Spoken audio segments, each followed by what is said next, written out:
kasih Allah akan dunia ini, sehingga Ia telah mengaruniakan anaknya yang tunggal, supaya setiap orang yang percaya kepadanya beroleh hidup yang kekal.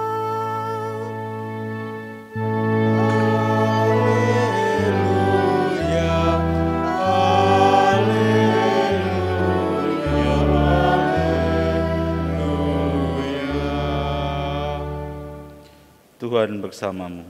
Dan bersama rohmu. Inilah Injil suci menurut Yohanes. Dimuliakanlah Tuhan. Dalam percakapannya dengan Nikodemus, Yesus berkata, "Begitu besar kasih Allah akan dunia ini, sehingga Ia telah mengaruniakan anaknya yang tunggal, supaya setiap orang yang percaya kepadanya tidak binasa, melainkan beroleh hidup yang kekal. Sebab Allah mengutus anaknya ke dalam dunia, bukan untuk menghakimi dunia, melainkan untuk menyelamatkannya. Barang siapa percaya kepadanya, ia tidak akan dihukum. Tetapi barang siapa tidak percaya, ia telah berada di bawah hukuman. Sebab ia tidak percaya dalam nama anak tunggal Allah. Dan inilah hukuman itu. Terang telah datang ke dalam dunia, tetapi manusia lebih menyukai kegelapan daripada terang, sebab perbuatan-perbuatan mereka jahat. Sebab barang siapa berbuat jahat, membenci terang dan tidak datang kepada terang itu, supaya perbuatan-perbuatannya yang jahat itu tidak tampak.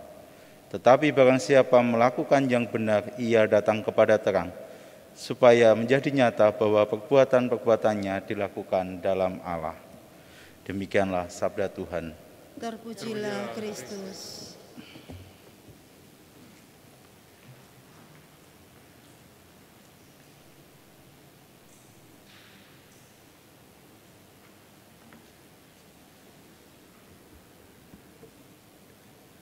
Saudara-saudari, dalam bacaan Injil kita temukan suatu yang sangat mendasar, sangat penting. Mungkin ini inti dari intinya inti, atau sari inti, gitu ya. Yaitu kasih Allah.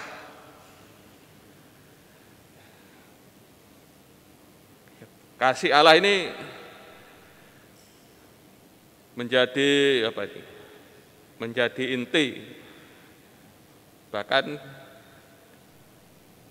Rasul Yohanes sendiri menyimpulkan, memadatkan Allah itu adalah kasih. Ini suatu yang sungguh luar biasa dinyatakan dalam bacaan Injil hari ini. Begitu besar kasih Allah akan dunia. Kasih Allah menjadi prinsip dinamis bagi keselamatan dunia.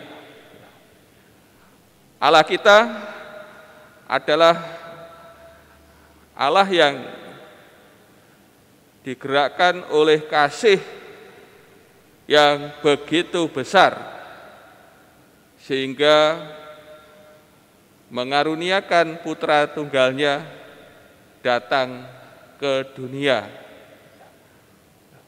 Bukan untuk menghakimi dunia, melainkan untuk menyelamatkannya.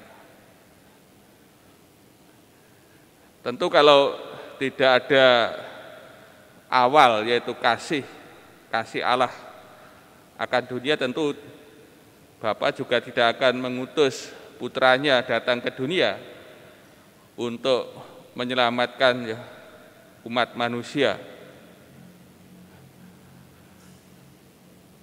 Seluruh ciptaan dan terlebih manusia, umat manusia menjadi objek kasih Allah yang menyelamatkan. Maka kedatangan Tuhan Yesus bukan untuk menghakimi, melainkan untuk menyelamatkan siapa yang percaya kepadanya, supaya tidak binasa, melainkan beroleh hidup yang kekal.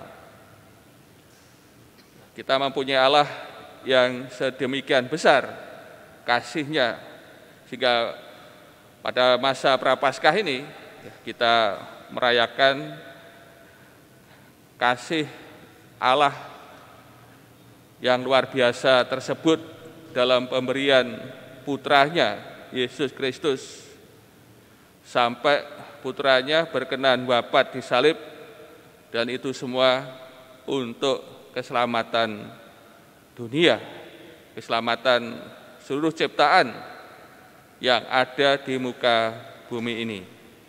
Dan kita benar-benar mengalami akan kasih Allah yang menyelamatkan ini.